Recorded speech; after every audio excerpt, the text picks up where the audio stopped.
салом тамошобинони гиромӣ, хулосаи хабарҳои муҳими 27 декабри тоҷикистонро аз пойгоҳи хабарии бомдод бароятон пешкаш мекунем.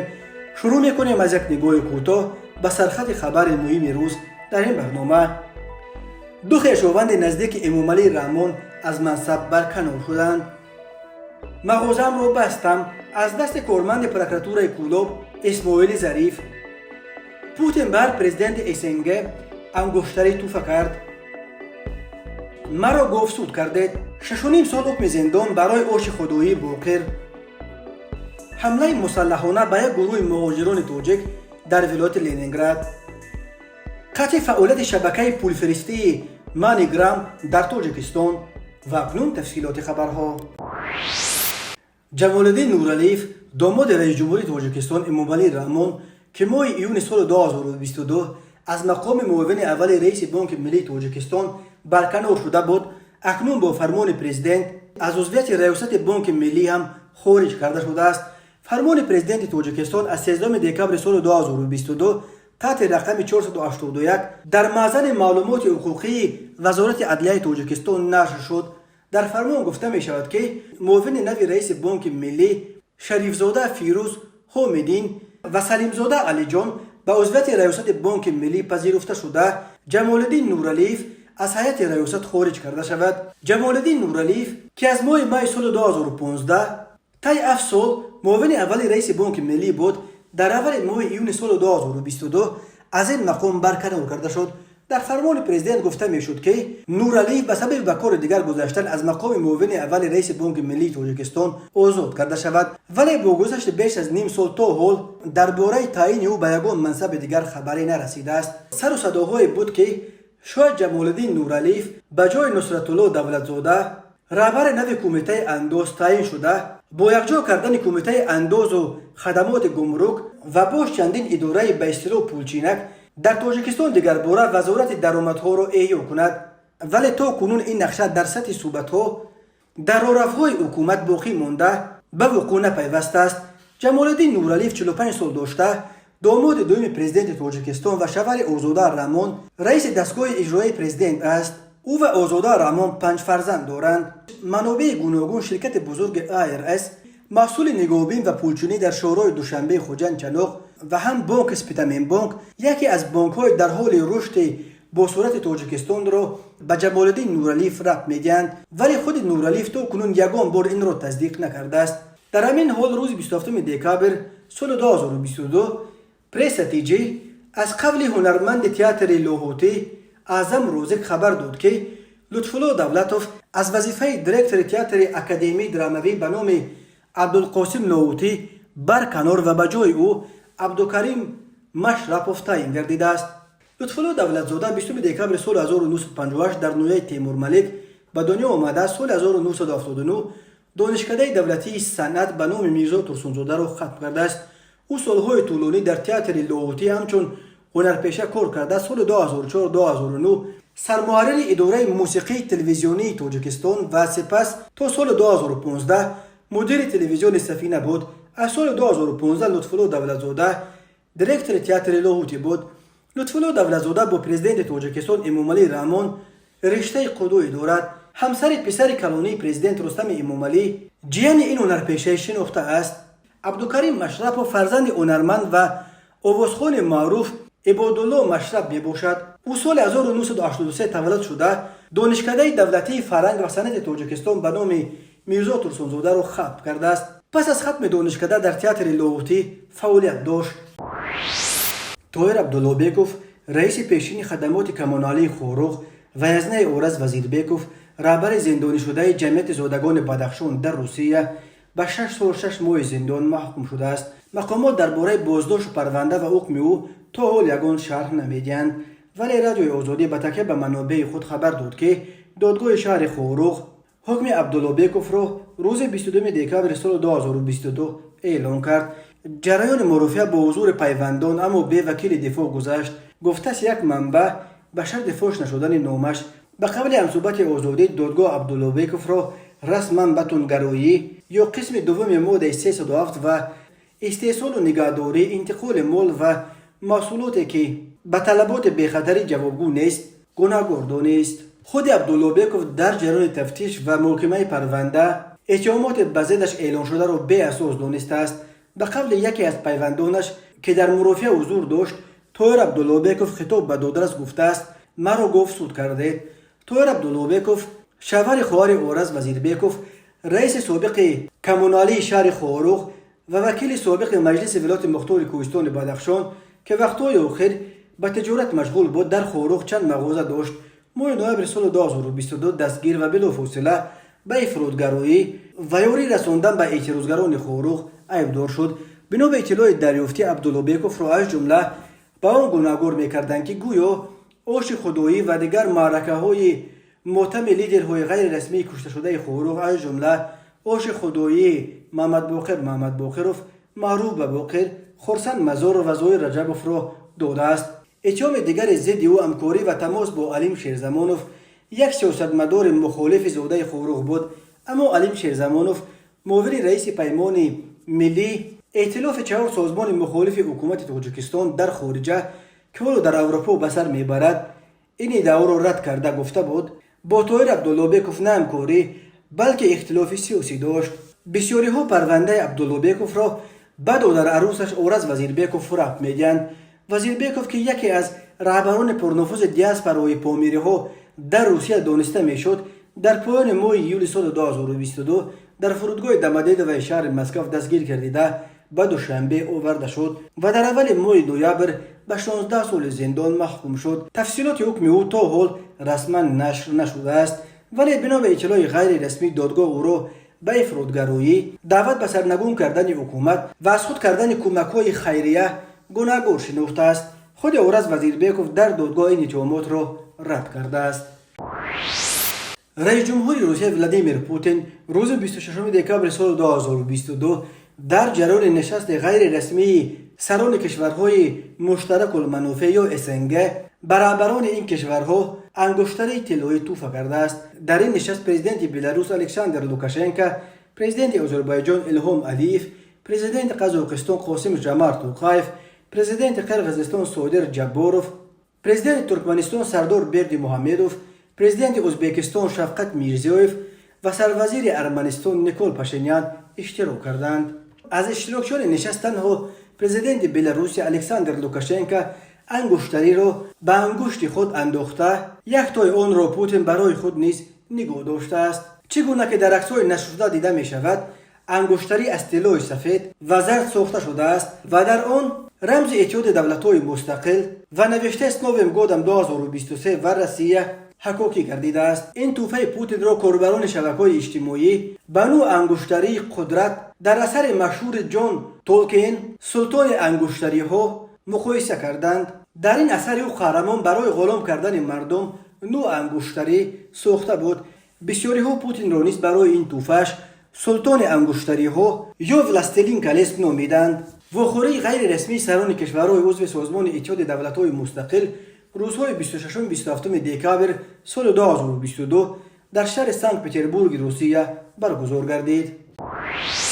چند روز پیش رستم اودینایف، یک صاحبکار 35 ساله از شهر کولوب، با نشر یک مطلب در شبکه‌های اجتماعی اعلام کرد که از 9 دکامبر سال 2022 سر کرده من صاحبکاریم را در شهر کولوب قطع کردم. از دست کارمند پروکراتور شهر کولوب اسماعیل ظریف دیگر به صاحبکاری مشغول نمی‌شوم.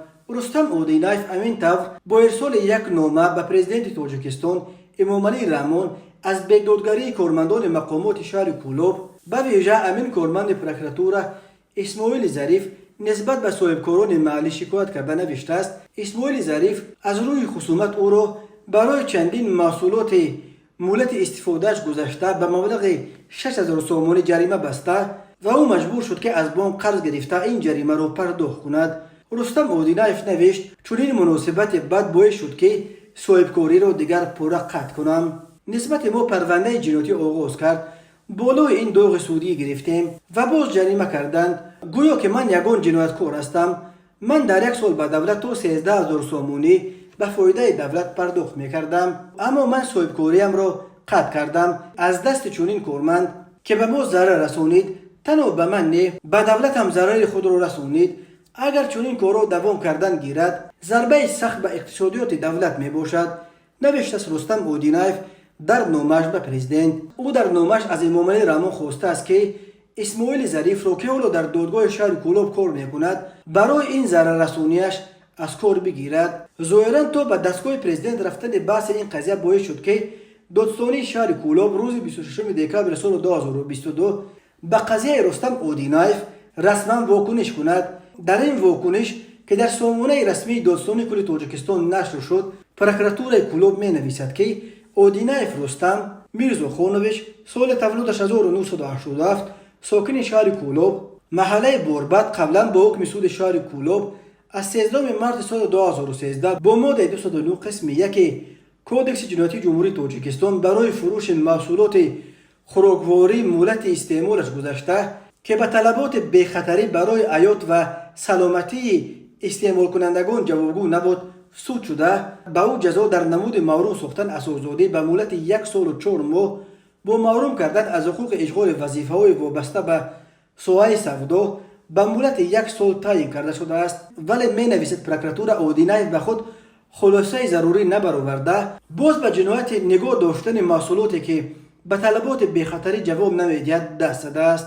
دادستانی میگوید گناه محکوم شده اودینایف در صادر نمودن جنایت نام برده با نشاندادهای شاهدان، خلاصه کارشناسان و دیگر دلیل‌های رد نشونده اثبات خود را به پورگی یافته است. ولی رستم اودینایف میگوید کارمند پروکراتور کولوب تنها برای نتیجه نسبت به وی پرونده کرد. او میگوید محصولاتی که پروکورور اسماعیل ظریف گویا یافت و سند کرد در اصل چندین پیچین و وفلی بود که برای برگردانیدن جدا کرده شده بود و در سودا نبود. رستم اودینایف میگوید چنین برخورد نسبت به صاحبکاران برای چندین پیچین و وفلی اهل تجارت را رو افتاده و دل سرد میکند و او هم آنقدر دل شکسته شده است که در مغازه‌اش را بست و از ادامه صاحبکاری دست کشید.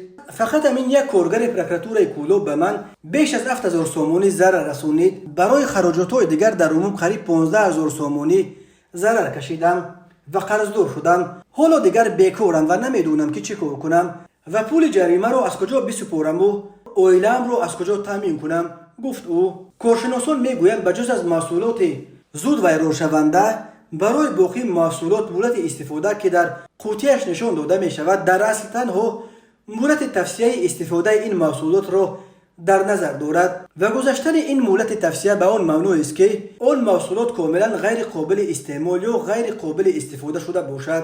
لازم به یادآوری است که در بسیاری از کشورهای پیشرفته اروپا از جمله در جمهوری چک شبکه مغازه‌های عمل می‌کنند که با نرخ نسبتاً به مغازه‌های معمولی خیلی ارزانتر صرف محصولات مهلت استعمالش گذشته را می‌فروشند و برای محصولات قنادی چنین جزای سخت دادن صاحبکاران و آن هم به دلیل‌های علما ثابت نشده به عقیده اقتصاددان‌ها جزای بیش از حد به نظر می‌رسد.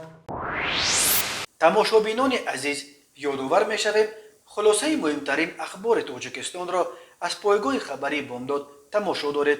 برنامه را ادامه می‌دهیم.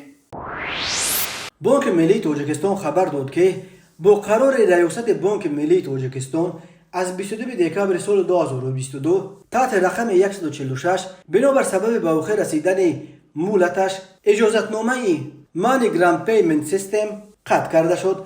ریاست بانک ملی به این شبکه بزرگ پولفرستی از 30 آگوست سال 2019 در اساس ماده 14 قانون جمهوری تاجیکستان درباره اجازتنامه‌دهی به بعضی نمودهای فعالیت و ماده 77 قانون جمهوری تاجیکستان درباره بانک ملی تاجیکستان اجازت فعالیت در جمهوری را داده بود. مانیگرام شرکت آمریکایی بوده دومین شبکه بزرگ پولفرست در جهان دانسته می شود.